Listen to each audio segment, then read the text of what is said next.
G'day, welcome to our Christmas 2016 series, Jesus Now, looking at Christmas through a different lens.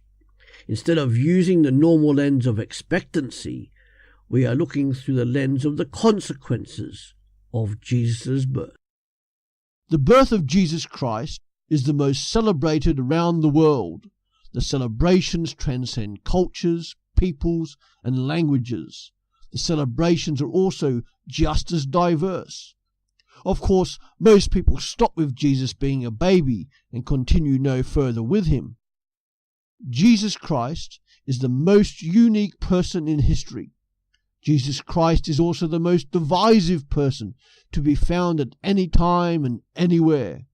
Almost everyone has an opinion about him or of him, even if that opinion is based on ignorance, silence, or misinformation.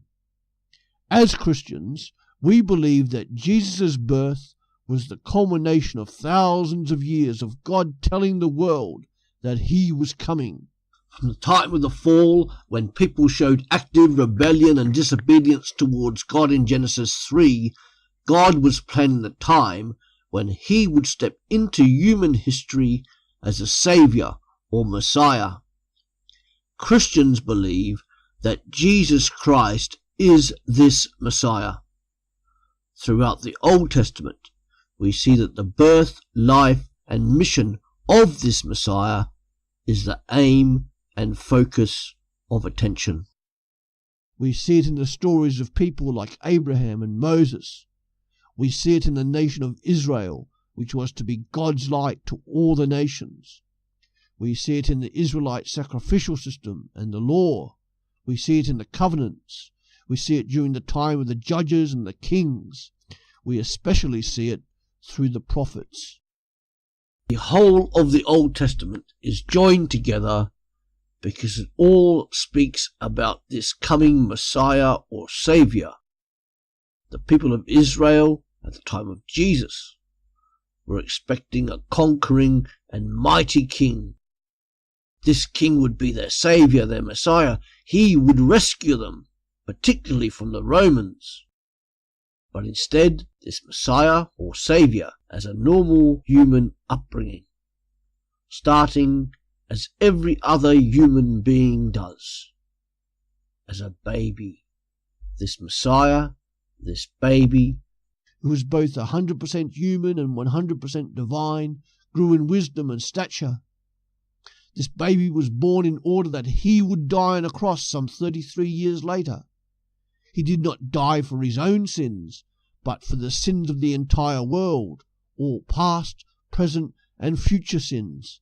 This baby was born to die, so that the entire world may have life and life everlasting, if each individual chooses to accept it. So let us discover together what two people had to say about him in the book of Isaiah and the book of Zechariah. Let me introduce these two books to you.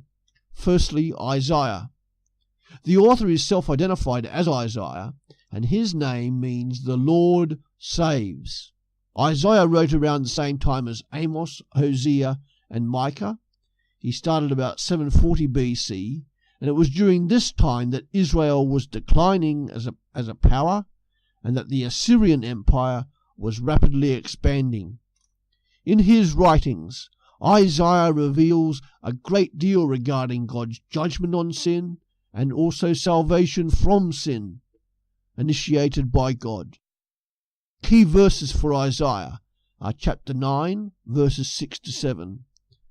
For to us a child is born, to us a son is given, and the government will be on his shoulders. His name will be called Wonderful, Counselor, Mighty God, Everlasting Father, Prince of Peace. Of the increase of his government and of peace there shall be no end, on the throne of David and on his kingdom, to establish it and to uphold it with justice and with righteousness from time on, even forever. The zeal of Yahweh of armies will perform this. And also Isaiah chapter 53, verses 5 to 6. But he was pierced for our transgressions. He was crushed for our iniquities. The punishment that brought our peace was on him, and by his wounds we are healed. All we like sheep have gone astray. Everyone has turned to his own way, and Yahweh has laid on him the iniquity of us all. And now Zechariah. The author again is self-identified, in this case Zechariah. Zechariah was a young man. He was not only a prophet, but was also a member of a priestly family. He was born in Babylon and had returned to Jerusalem under the leadership of Zerubbabel. Zechariah was active around the same time as the prophet Haggai. The period of time, 520 BC to 480 BC, occurred in the post-exilic period after Israel was restored from Babylonian captivity. Key verses for Zechariah are chapter 8 verse 3. Thus says Yahweh, I have returned to Zion, and will dwell in the midst of Jerusalem.